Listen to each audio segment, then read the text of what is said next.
बता रे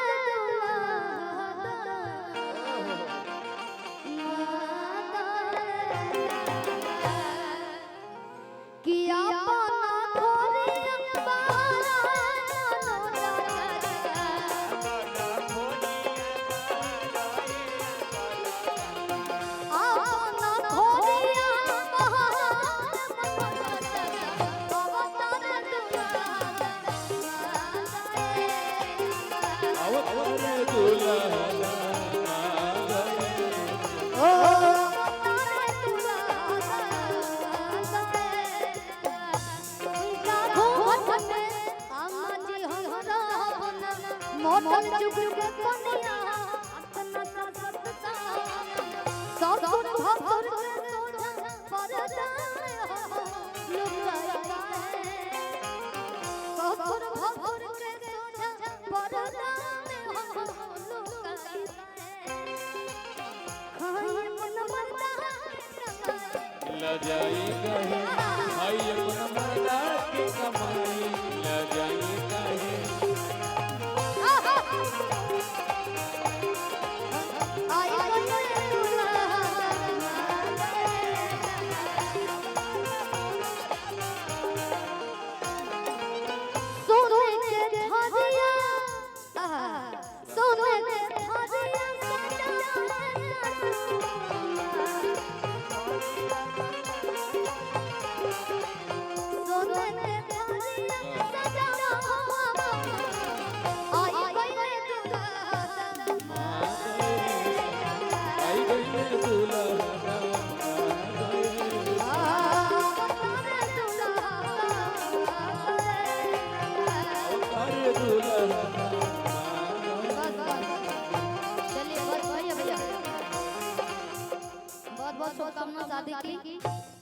हेलो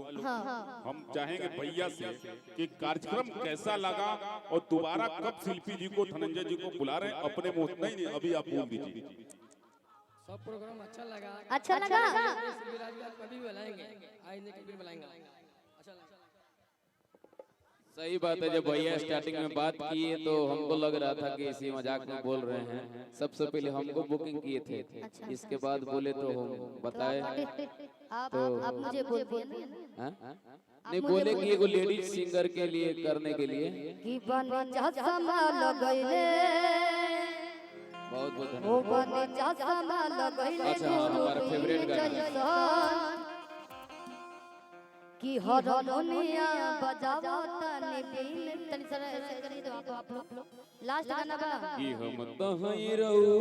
दीवानी। ये गाना सुने बड़ी हमरा ये गाना अच्छा लगेला कि हम तहई रहू दीवानी अरे रवा जनिया ना जनी ओ ना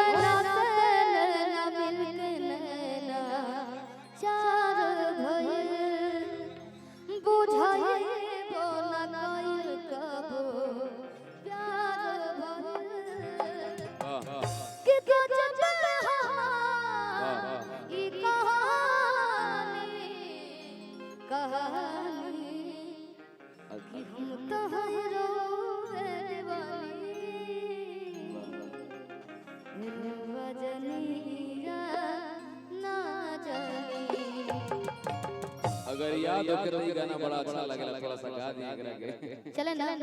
कि हम तो हमार जमन घर बाटे जी कि उतना दिल के भीतर बाटे जी कोई नहीं खिजा काट दीजिए खिजा मुजान हो खिरोए मोर बालम हो किरोए वहीना जिंदगानी